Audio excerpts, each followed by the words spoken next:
ये उनका इंटरनल मामला है। जहां तक कन्हैया कुमार जी का सवाल है, मैं ऐसा समझता हूं कि वो बिहार में कांग्रेस के सबसे प्रभावशाली नेताओं में है, वो चाहे कांग्रेस में हो। लेकिन मुझे कहने में कोई गुरेज नहीं है कि कांग्रेस में जितने नेता बिहार में हैं उसमें अगर किसी में प्रतिभा है तो कन्हैया कुमार उन चंद नेताओं में है जिसमें प्रतिभा है, कुछ कर सकते हैं। और अगर कांग्रेस उनका इस्तेमाल बिहार में नहीं कर रही है तो ये दिखाता है कि जो बात हम लोग कहते हैं कि कांग्रेस बिहार में आरजेडी की पिछलग्गू पार्टी है और आरजेडी का जो नेतृत्व है वो कन्हैया कुमार जैसे लोगों से इतना घबराता है कि वो सोचता है कि कोई नया आदमी आ जाएगा तो हमारे नेतृत्व को चुनौती हो जाएगी या हमारे पिछलग्गू बनकर वो हमेशा नहीं रहेगा।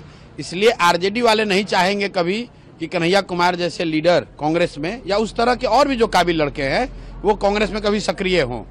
भाई, जब गाड़ी पर आप प्रोग्राम कर रहे हैं, जो वीडियो हम लोगों ने देखा उसमें तो बीसीओ लीडर खड़े हैं, उसमें कन्हैया कुमार भी हो सकते थे।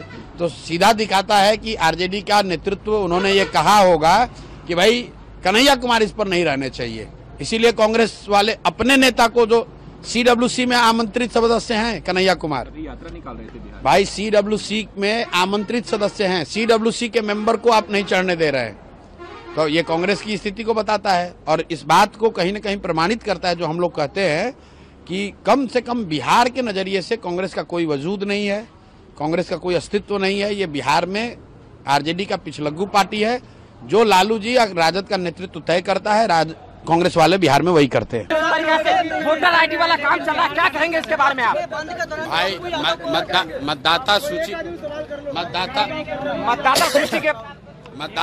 मतदाता सूची को लेकर जन सुराज ने मैंने बिल्कुल स्टांस क्लियर किया है।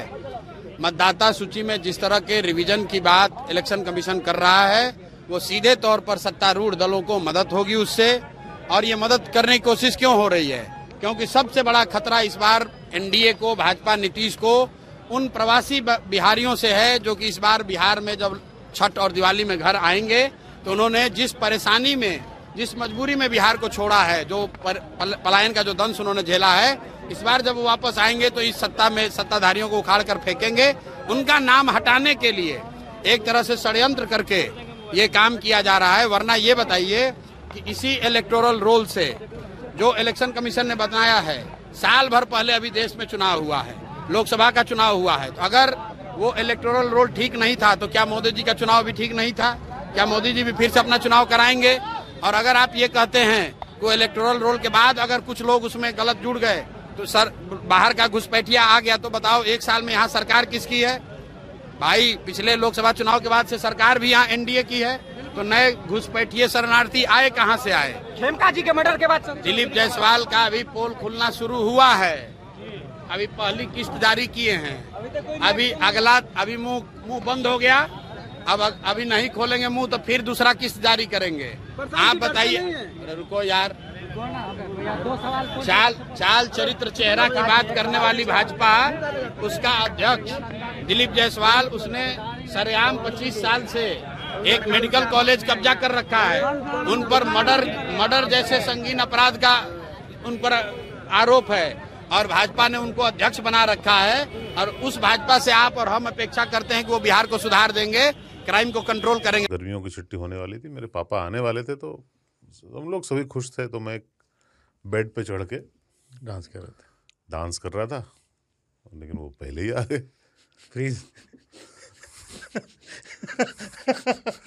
तो मैं उस समय तो कंटिन्यू नहीं कर सकता था ना, तो फ्रीज फ्रेम टाइप का हो कसम पैदा कर